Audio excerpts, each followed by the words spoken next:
नमस्कार। माली समाचार हिंदी में आपका स्वागत है। मैं दिनेश माली।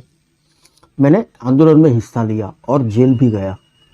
राम मंदिर प्राण प्रतिष्ठा कार्यक्रम पर बोले नितिन गडकरी।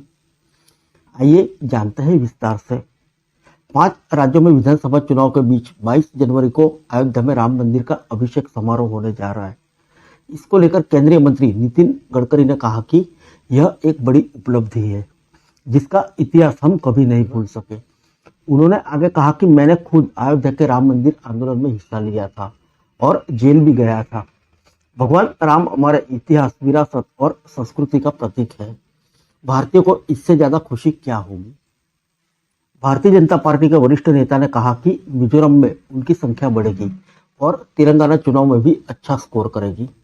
नितिन गडकरी ने कहा, मिजोरम में हमारी संख्या काफी हद तक बढ़ेगी और तेलंगाना में भी हमें अच्छी जीत मिलेगी। मिजोरम में 7 नवंबर को मतदान हुआ था, जबकि छत्तीसगढ़ में पहले चरण का मतदान इसी तारीख को हुआ था। मध्य प्रदेश में 17 नवंबर को मतदान होना है। छत्तीसगढ़ में दूसरे चरण का मतदान भी 17 नवंबर को होगा। राजस्थान में 25 नवंबर को और तेलंगाना में 30 नवंबर को मतदान होगा। भाजपा मध्य प्रदेश में सत्ता में है, दूसरा कार्यकाल हासिल करना चाहती है। पार्टी राजस्थान और छत्तीसगढ़ में कांग्रेस की सरकारों को उखाड़ फेंकना चाहती है। भाजपा ने तेलंगाना और मिजोरम में एक सीट जीती है। गडकरी को भरोसा है कि भाजपा 2024 के लोकसभा चुनाव में जीतेगी, क्योंकि लोगों का मानना है कि भाजपा एकमात्र ऐसी पार्टी है जिसमें देश के भाग्य और भविष्य को बदलने की क्षमता है। केंद्रीय मंत्री गडकरी ने कहा कि मुझे भरोसा है कि आगामी लोकसभा चुनाव में भी हम जीतेंगे। हमने नरेंद्र मोदी के नेतृत्व में पिछले 10 साल में काफी विकास किया है, अच्छा काम किया है। लोगों को अब भरोसा हो गया है कि अगर किसी पार्टी देश में भाग्य का और भविष्य को बदलने की क्षमता है तो वह भारतीय जनता पार्टी है। इसलिए हमें समर्थन मिलेगा और हम जीतेंगे। मध्य प्रदेश में शुक्रवार को होने वाले चुनाव के बारे में गडकरी ने कहा कि भाजपा ने शिवराज सिंह चौहान और प्रधानमंत्री नरेंद्र मोदी के नेतृत्व में अच्छा काम किया है। उन्होंने कहा, हमारी पार्टी पिछले 20 वर्षों में शिवराज सिंह चौहान और नरेंद्र मोदी के नेतृत्व में अच्छा काम कर रही है।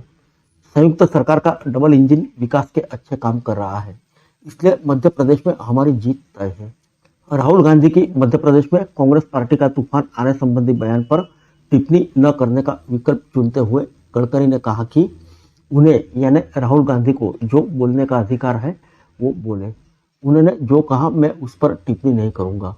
मुझे भरोसा है कि हम लोग के विश्वास और हमारे द्वारा किए गए सकारात्मक कार्यों से चुनाव जीतेंगे। इंडिया गठबंधन पर तंज कसते हुए केंद्रीय मंत्री ने कहा कि गठबंधन तब बनते हैं जब विपक्षी दल कमजोर होता है। उन्होंने कहा, मेरा मानना है कि जब विपक्षी दल कमजोर हो जाता है तो गठबंधन होता है। यह हमारी बढ़ती ताकत का परिणाम है। आगामी लोकसभा चुनाव में पहले भाजपा का मुकाबला करने के लिए विपक्षी दलों ने इंडिया नाम का गठबंधन बनाया है। फिर मिलेंगे अगले बुलेटिन में अन्य किसी खबर के साथ। तब तक के लिए इजाजत दीजिए। नमस्कार।